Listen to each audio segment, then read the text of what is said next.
Alhamdulillahi Rabbil Alamin.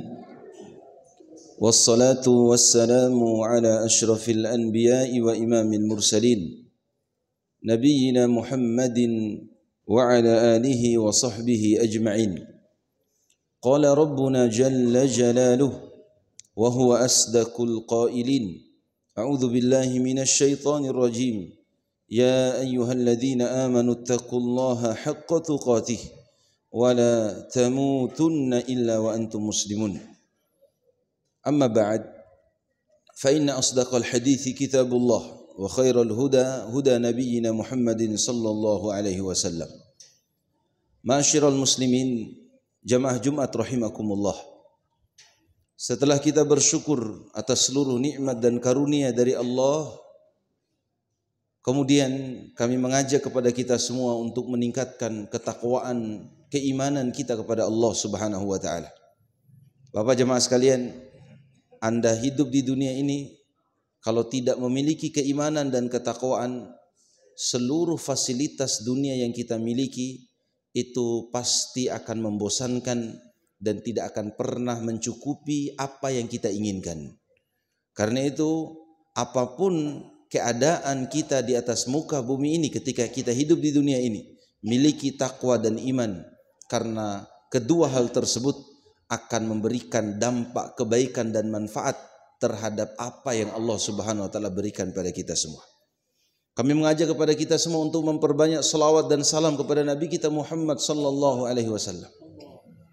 Kita semua rindu dengan Rasulullah, perbanyaklah salawat kepada beliau sallallahu alaihi wasallam. Dan orang yang memperbanyak salawat pada Rasulullah, insyaallah di hari kiamat kelak dia akan mendapatkan syafaat dari nabinya Muhammad sallallahu alaihi wasallam. Bapak jemaah sekalian, di dalam Al-Qur'anul Karim Allah Subhanahu wa taala berfirman, "Walillahi 'alan nasi hajjul baiti man istata'a ilaihi sabila. Wa man kafara fa innallaha ghaniyyun 'anil 'alamin." Kata Allah di potongan ayat di juz keempat surah Ali Imran, dan Allah Subhanahu wa taala memiliki hak kepada manusia. Apa hak Allah kepada kita semua jemaah sekalian? Hajjul bait, berhaji ke Baitullah. Man istata'a ilaihi sabila, bagi siapa yang mampu menempuh jalan untuk berhaji. Nah, karena itu haji sudah kita ketahui semua merupakan rukun Islam yang 5. Haji adalah salah satu dari pondasi bangunan keislaman kita. Makanya Nabi sallallahu alaihi wasallam memperingatkan, "Man malaka zadan wa rahilatan wa lam yahujj." Siapa yang memiliki kemampuan, memiliki harta, memiliki kemampuan untuk berangkat pergi haji ke Baitullah dan dia tidak berhaji ke Baitullah, falyamutu, mati saja kata Rasulullah. Insya'a Yahudiyan au Nasraniyan. Kalau dia mau mati dalam keadaan Yahudi silakan. Mati dalam keadaan Nasrani silakan. Bayangkan jemaah sekalian, ancaman orang yang sengaja tidak berhaji ke Baitullah padahal dia mampu. Kata Rasulullah sallallahu alaihi wasallam, itu tidak ada manfaat dari agama yang dia miliki. Bahkan kata Rasulullah, mati saja. Kalaupun engkau mati dalam keadaan Yahudi atau Nasrani, tidak ada masalahnya untuk beliau sallallahu alaihi wasallam. Ini menunjukkan kepada kita semua Bapak jemaah sekalian, berhaji ke Baitullah itu hukumnya wajib dan rukun dari rukun-rukun Islam. Bahkan kata para ulama, berhaji ke Baitullah itu lebih utama daripada kita membeli rumah. Lebih diutamakan haji daripada membeli rumah. Berhaji ke Baitullah itu lebih utama berhaji ke Baitullah daripada kita membeli kendaraan kita, atau merenovasi rumah kita, atau melakukan yang lain-lain sebagainya. Dan banyak dari kaum muslimin Bapak jemaah sekalian yang keliru bahwa haji itu mengurangi hartanya, bahwa haji itu akan menjadi sebab kemiskinannya. Demi Allah jemaah sekalian, tidak. Nabi kita Muhammad sallallahu alaihi wasallam bersabda, "Tabi'u bainal haji wal umrah." Sering-seringlah melakukan ibadah haji dan umrah. Kenapa Bapak jemaah sekalian? Rasulullah katakan, merekomendasikan, fa innahuma yanfiyani dzunuba wal faqra.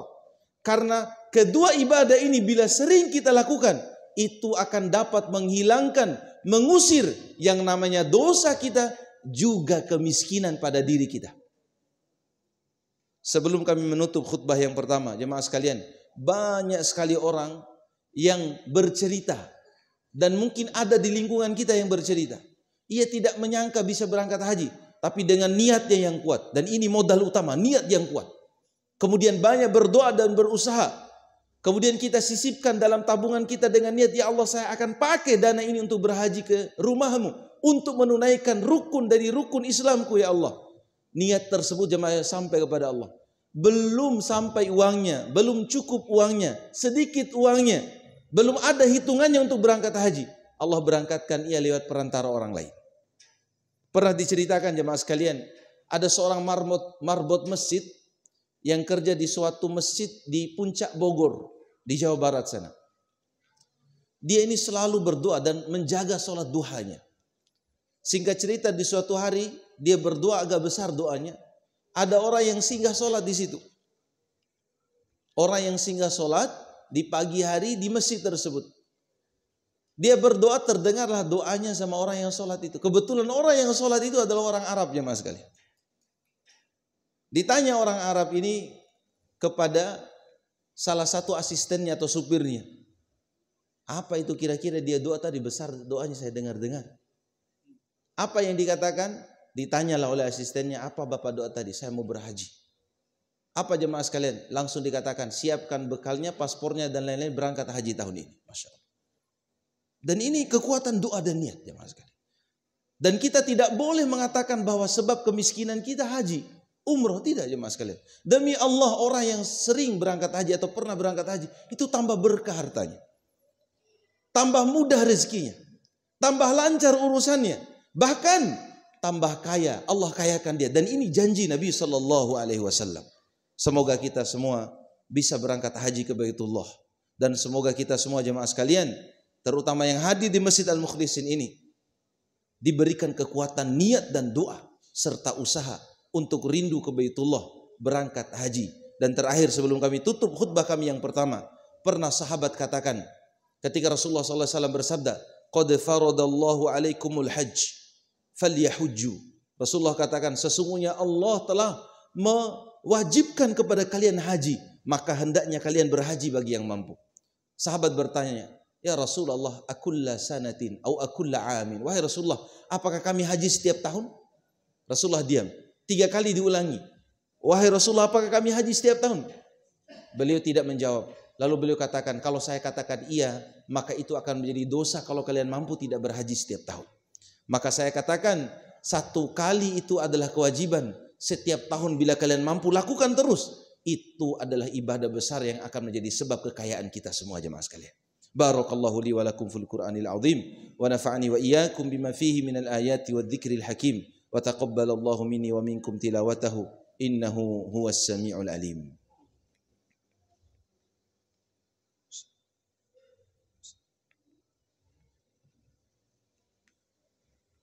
Alhamdulillahi ala ihsanih wa syukru lahu ala taufiqihi wa amtinanih wa sallallahu wa sallama ala nabiyyina Muhammadin wa ikhwanih wa ala alihi wa sahbihi wa mawalah, amma ba'd.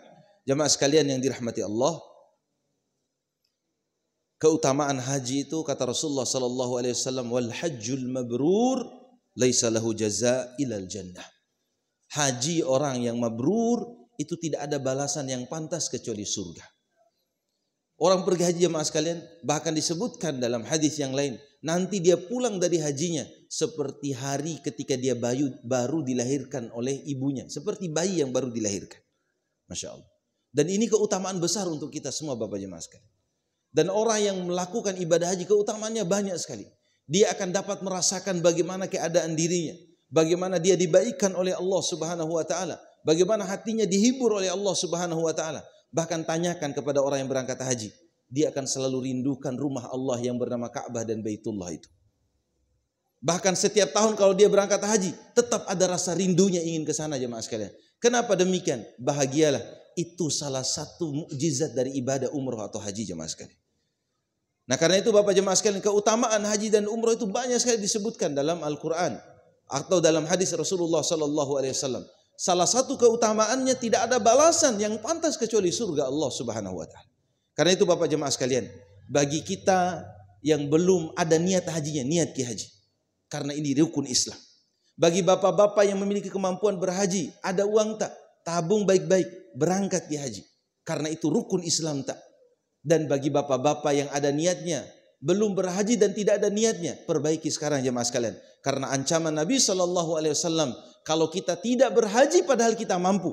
Mampu dalam artian secara harta, secara tenaga, dan secara ilmu dia mampu. Maka Rasulullah SAW ancam hendaknya dia mati saja. Bahkan silahkan dia mati dalam keadaan Yahudi dan Nasrani.